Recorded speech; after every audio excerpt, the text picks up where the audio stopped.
a few minutes late. But all that to say, thank you all for coming here today. We're going to be going over the Overcoming Business-to-Business E-commerce Challenges. My name is Patrick Fusarini. I'm a solution consultant for k-ecommerce. I've been doing this for about 6 years now, and it's always been my role to understand the needs of our customers and make sure that our platform might be a good fit for what they're trying to achieve. So with that, we have lots of experience. And we've reached an interesting point in B2B e-commerce in general, right? Historically, it was about being in the game, but it's not just about that anymore. While 70% of B2B buyers recognize the convenience of online purchasing and prefer it, only 36% feel that they have had a good experience online. And so this highlights a critical gap between usage and satisfaction. Where a B2B e-commerce presence was once a differentiator, well, buyers naturally have evolved, and today they gravitate towards companies that not only offer B2B e-commerce, but are excellent at delivering a good experience. So how do we get our B2B customers to love using our platform? Well, the answer lies in the nuances of B2B transactions. Right? When expectations from a customer's point of view are not met, the results can be frustration that often leads to buyers resorting to traditional means that they did before. Communication through phone calls, through emails, to resolve the issues that they hoped they were avoiding by using an e-commerce platform. This both defeats the purpose of having an online store, and it also wastes time for the customer's point of view, which is never a good sign. So in essence, the room for improvement in B2B e-commerce is vast, but so is the opportunity within it. Now, I'm lucky to be part of an organization whose focus has been B2B e-commerce for the past 20 years. And over those 2 decades, k-ecommerce has grown to be over 70 team members strong. We're currently helping businesses achieve their goals online.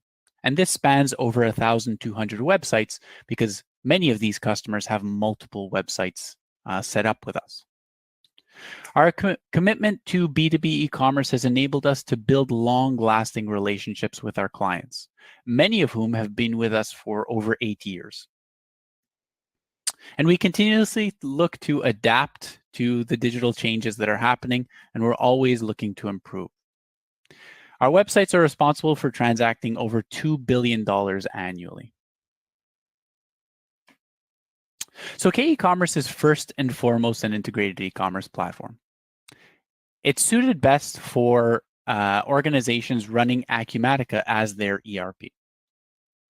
Given its B2B focus, our platform has been developed in a way for almost any business to use and be successful. However, we often see particularly great success with manufacturers, distributors, and wholesalers.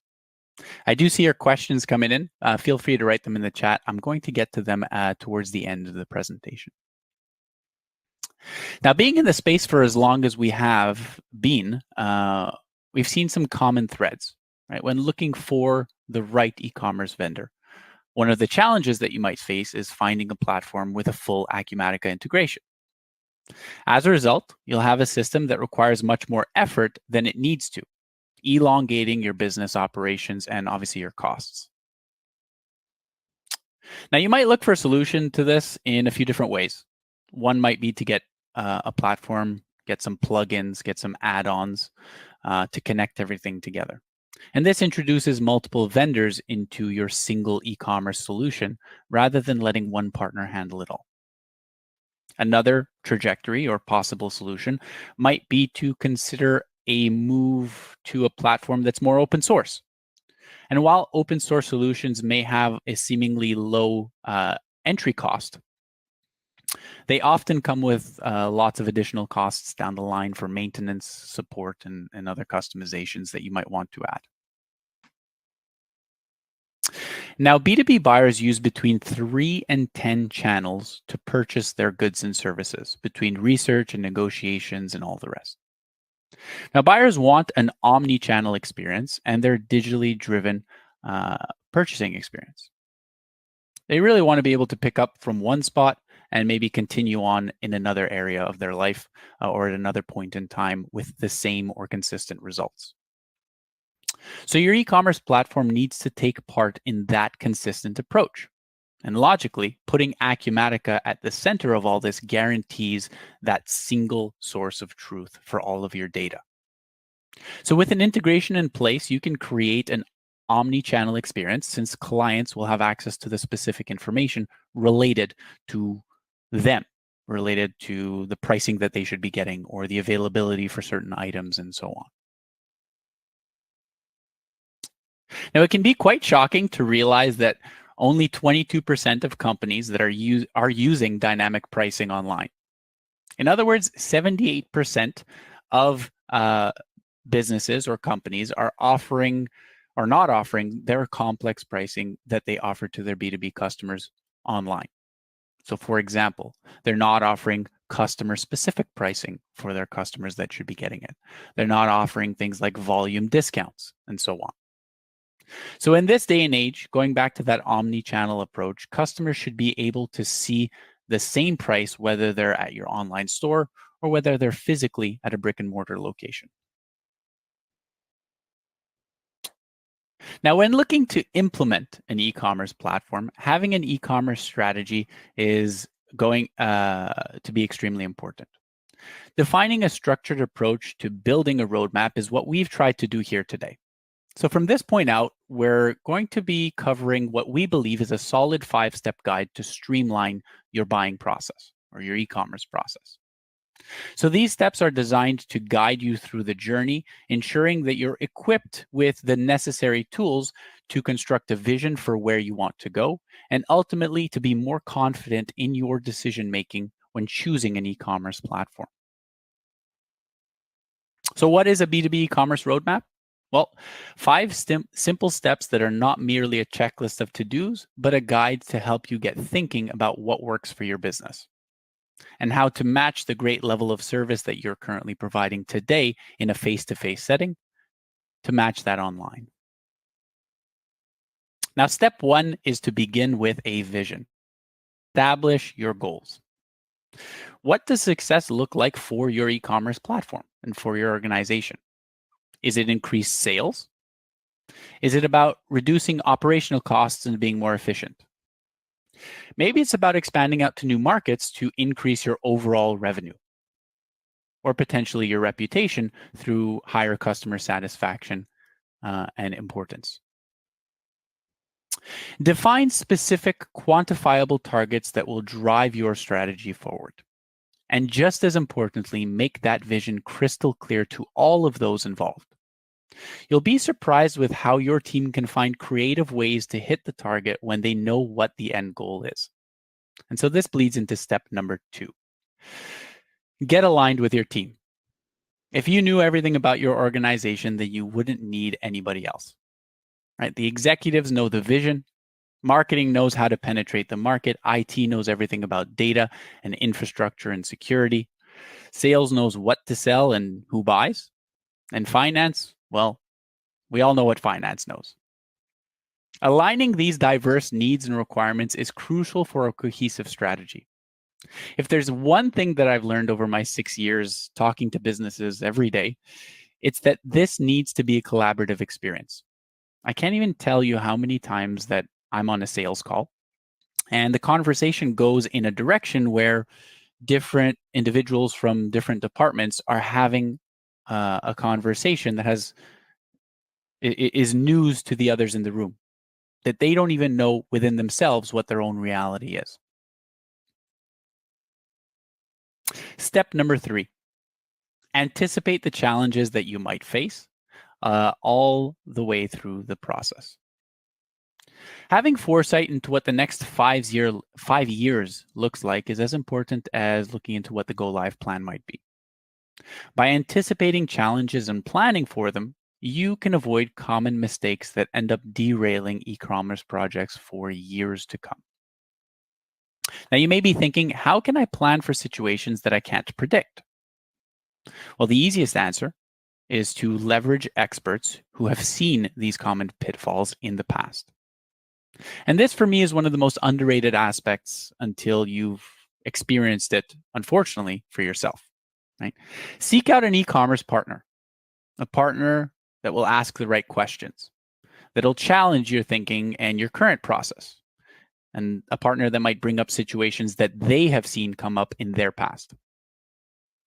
Questions like, are my teams and stakeholders aligned and ready for change? Are they ready to adapt if things change along the way? What will it be like to integrate my solution to my ERP? What are some of the security risks involved in this? What issues do companies like mine come across when implementing a B2B e-commerce platform? And also important, am I offering the flexibility and the feature set and the performance that my customers want? Step number 4, and this is probably the biggest one, maybe the most important. Pick the right solution. There are so many e-commerce platforms out there. Some claim to do B2B, others claim to be the best in class. Choosing the right solution is a decision that will have long-term implications for your business. The platform itself, though, is probably the most important part, but it's only part of the overall strategy for picking the right solution. What about the company that you'll be working with? Do they offer adequate support and customer service? Do they have any time zone dependencies that you need to know about? Do they take the time to get to know you and your business, or do they treat you like a statistic? In this regard, every business has different preferences. And as James Clear says in Atomic Habits, you do not rise to the level of your goals, you fall to the level of your systems. So ensure that the systems that you put into place work for your needs. While you can retrofit a B2C platform or a direct-to-consumer platform to meet many B2B requirements, achieving a perfect fit may involve some compromises. Right? For some businesses, a dedicated B2B platform might be more efficient and a more scalable solution in the long run. However, for others, particularly those with specific needs that can be addressed through third-party plugins and customizations, it might be beneficial to retrofit a B2C platform, especially in the short term for immediate needs. Ultimately, option 1 on your screen might be less knowledgeable in B2B business, but prove to have benefits in other areas.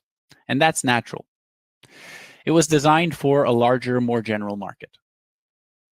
So all this to say, depending on what your established business requirements are, step 4 is where you evaluate and you select the option that works best for your organization. Now, picking an e-commerce platform that's rich in business-to-business specific features can be a huge difference maker, going back to that first point with our satisfactory rate for customers online. So I thought I'd take a minute to highlight some features here that any B2B business should look out for when trying to pick their e-commerce platform. And the first one is about customer-specific purchasing options. In B2B, we're always talking about customer-specific info because every customer might have different information that you should be sharing with them. So things like having items or products that are specific to each customer is extremely important. Same thing with pricing, having that customer-specific pricing, as well as those payment options. Great example that's often overlooked. Some customers qualify for net terms and others don't. So you should be showing them what's needed for their account on the online store so that they can pay accordingly.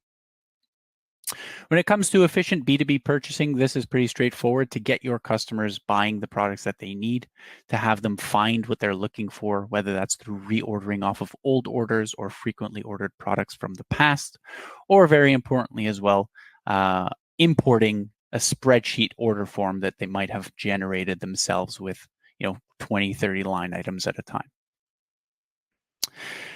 Now, self-service is where we can greatly diminish the number of emails and phone calls that you might be getting. So constant communication that customers can access themselves at any point in time online is going to be crucial.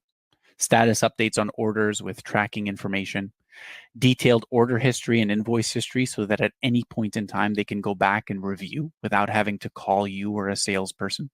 And even the ability to export their own prices in a sort of Excel spreadsheet that they can use themselves outside. And finally, for step number 4, sales enablement.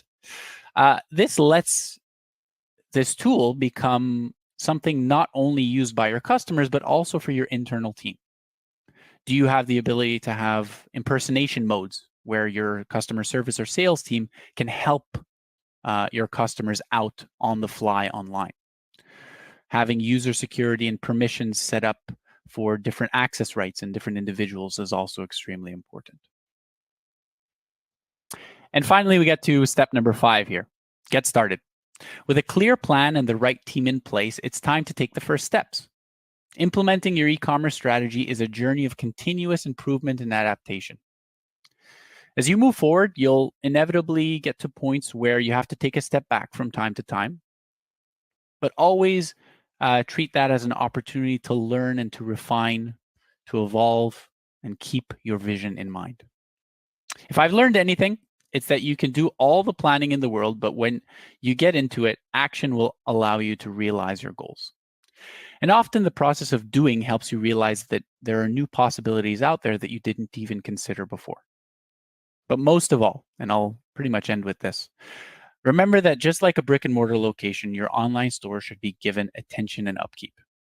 The most successful organizations that we have worked with understand this and are able to maximize the benefits of their investment by understanding the potential that it can offer. So with all that said, I'm going to highlight here the slide as to what sets us apart. Basically, everything that we talked about today is where we have expertise in. Some of the challenges that we talked about here today is what we are very used to working with. So all that to say, given the time that's left, thank you all. We'll get to some questions. I believe we have a couple of minutes, if I'm not mistaken. How many acuMatica customers? So acuMatica for k-ecommerce is, k-ecommerce has been in business for 20 years. We have a number of integrations to a number of different ERPs. acuMatica was done just about a year ago, a couple of years ago now, I think. So it's the newer feature set and the most up-to-date one by far. And we have a handful of acuMatica customers, a lot in project mode going live. So it's really popular and important year for us in the acuMatica space. To give you the exact numbers, that's something, unfortunately, I don't have off the top of my head. We do have, 550 customers, so I don't know them all, unfortunately.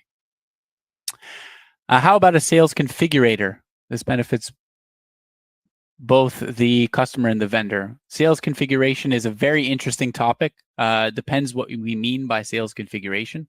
If you'd like, we can reach out and we can talk more about, CPQ options versus other configuration methods. It really does depend on the overall meaning. I hope those were quick answers. I know that there's a limited time here. With all that said, thank you all for joining. If you'd like more information or if the answers to the questions wasn't enough, feel free to reach out to us. We'll be here as part of the sessions for sure.